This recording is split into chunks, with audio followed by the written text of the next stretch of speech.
After Brexit and COVID, it seems increasingly likely that the next big challenge for the UK government, perhaps within the next couple of years, will be another referendum on Scottish independence. For the result of that referendum to carry legitimacy, lessons must be learned from the Brexit referendum of 2016. Since that referendum, there has been continual complaint from those of the Remain persuasion, including many Scottish politicians, that voters were ignorant of the full implications of leaving the European Union. This time round, and before a referendum is mandated, heads of agreement should be negotiated between the UK and devolved Scottish governments to define the future relationship in the event of a leave decision.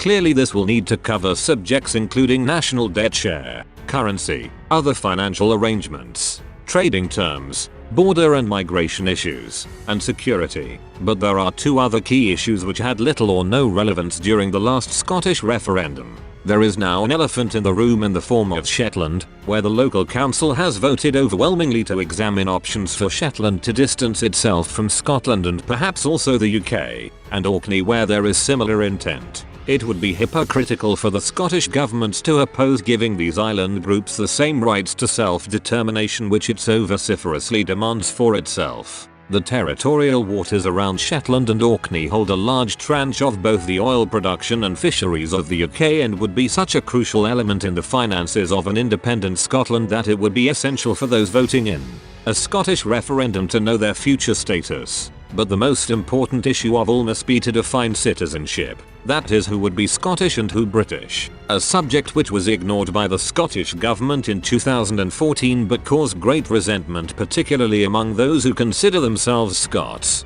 but resided at the time in England. After more than 300 years of integration, intermarriage and movement between Scotland and Britain, let that name be retained rather than Rump UK. This is an extraordinarily complicated question and one which had no significant equivalent in the case of Brexit. It is an important issue not only immediately to determine who should be entitled to vote in the referendum, but also subsequently, in the event of a leave decision, who will be British and who Scottish. It is possible that the same definition will not hold good for these two decisions, and in terms of the future there is the additional issue of the role of the individual in selecting his or her citizenship. Will anybody be able to select between the two citizenships or just those of mixed Scottish and British heritage? And if the latter, where will the lines be drawn? What relevance will current residents have? The temptation will be to fudge the issue by widespread issuance of dual nationality, but this should be resisted as it is fraught with risk, particularly for Britain, of benefits arbitrage, with those of dual nationality being able to access the most attractive welfare environment. It is hard to imagine that Britons with no claim to dual nationality would be happy.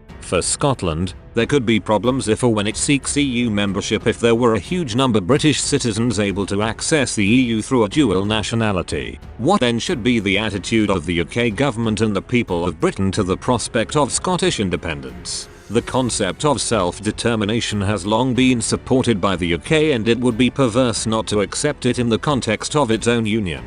Certainly the Union has been successful in ending centuries of armed conflicts between Scotland and England, but it would be hard to imagine such conflict in the modern environment. Similarly, Britain has benefited over the years from Scottish military resources, but military strength is now much less a matter of personnel numbers. Scotland has contributed greatly to scientific, medical and industrial development, but these days much of that development is supranational. From a British perspective, therefore, the case for retaining a union with Scotland is now largely a matter of family relationships and emotion for a shared history, plus perhaps a concern that defence may be made more difficult if our island is no longer a political whole. On the other hand, the British people may perceive some specific advantages from Scottish independence. Financially, Scotland is seen by many as being a persistent drain on the British, that is largely English exchequer, especially over the 50 years of the Barnett formula. They also see that in a thankfully limited,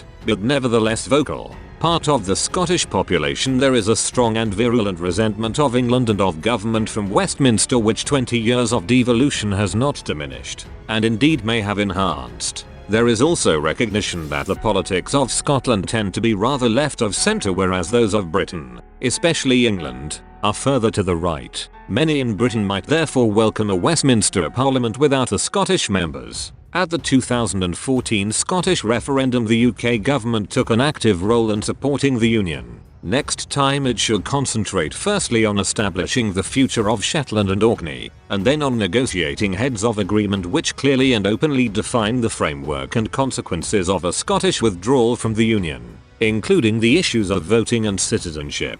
Beyond that, it should adopt a neutral stance during the referendum process.